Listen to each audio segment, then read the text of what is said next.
This weekend I went to Belgium. So it was like a 6-hour coach ride. So I got to Ghent. I pronounced the place I went to as Ghent. It's about Ghent. And people were laughing at me on the coach because I called it Ghent. And it was called Ghent. I don't know. I'm ignorant English person. Anyway, I got there.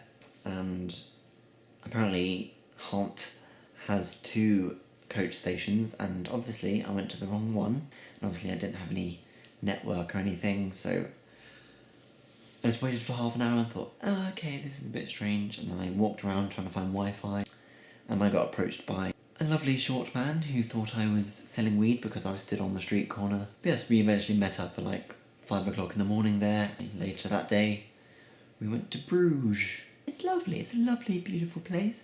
I mean, I saw the film in Bruges, so that was my first impression. And I was like, yep, it's really nice. Nothing to do. So we walked around, went to the square, went to the tower. I was like, oh, let's go up in the tower. And then it kind of hit us that the whole town pretty much smelled like shit. We thought it was a draining problem, but hopefully it was a draining problem. Bruges is kind of a strange, it's like a weird tourist town. There's like horse and carts everywhere and just tourists. Like 90% of people there are tourists. Yeah, we got food and it was the biggest portion of fries I've ever seen, and apparently Belgium's like their sauces. There was a separate menu with just sauces that you could get. Went into a church, obviously you've got to go to a church. Obviously an old town, got to go to an old church. And apparently you could touch the blood of Jesus or something, and we went there just to see if we could do it. And there was a queue and you had to pay, so we just sat there, took it all in. Felt really bad because obviously we were quite homosexual. As it was my mum's birthday, took it upon myself to get her some Belgian chocolates, obviously, as you were. So we pretty much went round every single chocolate shop in Bruges and picked out the best one. And yes, I got some, and every single chocolate shop smelled amazing, and it was amazing, and I was just like, oh. As worked in a chocolate shop myself, I was like, well, this is how you do it. There's like chocolate machines going, and I was just like, oh, the smell. It made up for the smell of shit the square presented itself with. I was like, this is better. I mean, it's a pretty place. There's lots of boats and rivers and chocolate shops and fuck ton of tourists, and it was really nice.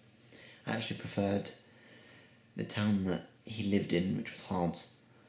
Yeah, we went to a supermarket later, and I didn't know that in their supermarkets there's a self-service bread cutting machine. We don't have that. I don't know anyone else who has that. You pick your bread from this weird collection of bread, and then you put it in a machine, and it cuts it for you, and then you put it in a bag yourself. I was like, what is this? What is this craziness? Also, I didn't know, Belgium's very relaxed with pretty much everything. We didn't pay for a tram, we didn't pay for a bus. I was like, I guess the economy's fine here. And he was like, yeah, it is. Yeah, it's fine.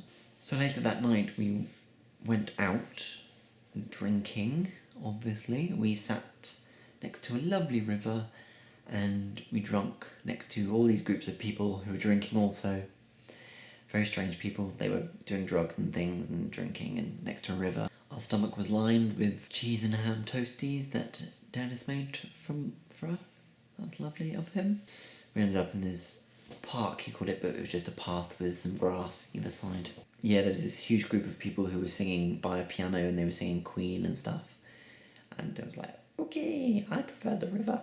But yeah, Ghent is really nice, especially at night. I mean, walking around, it's just a really picturesque city and really nice with all the lights and historic buildings and rivers and things. I was just like, this is the prettiest city I've ever been in. Yeah, so we went out to this once a month gay night out in this quite big building that's not usually a club.